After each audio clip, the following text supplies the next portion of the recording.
So we know that she is affiliated somehow with the Catholic Church, right?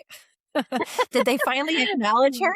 Yes, Give us she's some very history big on in that, the Cass. Catholic Church. But I think a lot of Catholics don't realize how big Mary Magdalene is, I think, in the spiritual world. And there's so many women who do all kinds of like witchy things that just have this obsession with Mary Magdalene. I think um just because she has 7 demons and she was an apothecary, and we're going to definitely I think, dive more into that part of her probably like the next episode, because this will be like a two-part thing, because you can't just do Mary Magdalene in one fell swoop. But yeah, I think a lot of Catholics would be surprised how prevalent Mary Magdalene is outside of the Catholic Church, overall. But I find it interesting because, you know, you still, I think it shows like how the Catholic Church is so influential in certain things that we're still, even after Vatican II, still having to undo the hundreds of years that she was labeled as a prostitute in the Catholic 14 Church. And 1,400 years.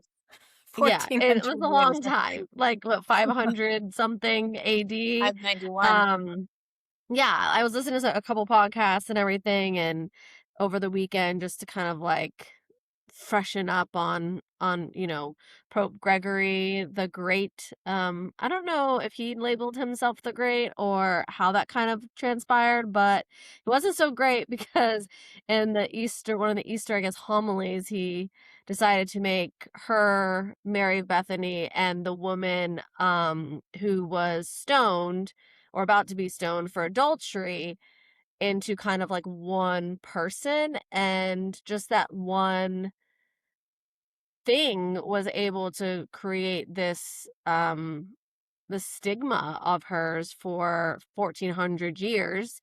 And it's interesting to me how it went from her being an adulterer, though, to being a prostitute, like how it just was like all just and I think it probably ended up stemming from, I don't know, I guess she cheated on her husband and they were going to stone her, and she ended up being saved by Jesus in that situation.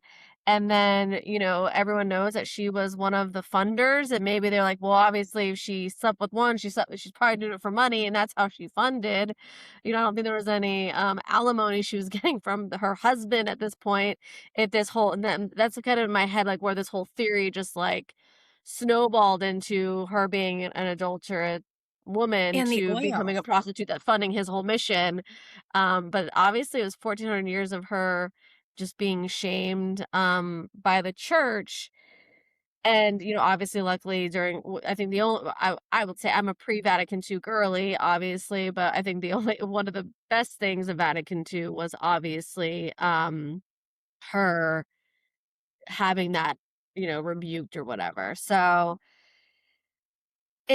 obviously Mary Magdalene is mostly in, I would say, in John. I think John is the one who really shows Mary in the best light. Um she, obviously she goes to the tomb, she stays until Jesus passes. She's the first one to see him be resurrected, in that she ends up like recognizing him and calling him rabbi, which is very prominent in the Gospel of John. A lot of people don't realize how prominent that is, but it was supposed to be a gardener, like, and she didn't recognize him. And then, and he was like, Mary, like, it's me. And she was like, oh my, like, she just, as soon as he said her name, she knew, which is that, was it Claire cognizant? Clairaudience of her hearing him. And then I think Yeah. she said But like when something she heard him, like she just knew it was him. But I don't know if it was like if he had the same voice or if he didn't have the same voice, but she just, as soon as that happened, she just knew it was him. oh, Um so, and then she obviously ran, and she's the one who told the other disciples.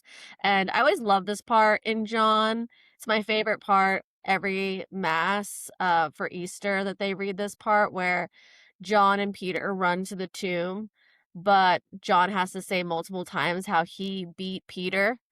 And he's like, and that John had to wait at the tomb for Peter because he was so slow.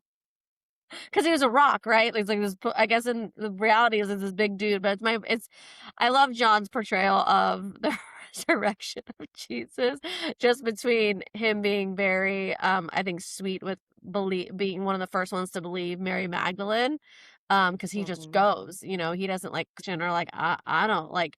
He just was like, all right, I'm out. Like I believe her, and he was like the first one. So I always loved John for that.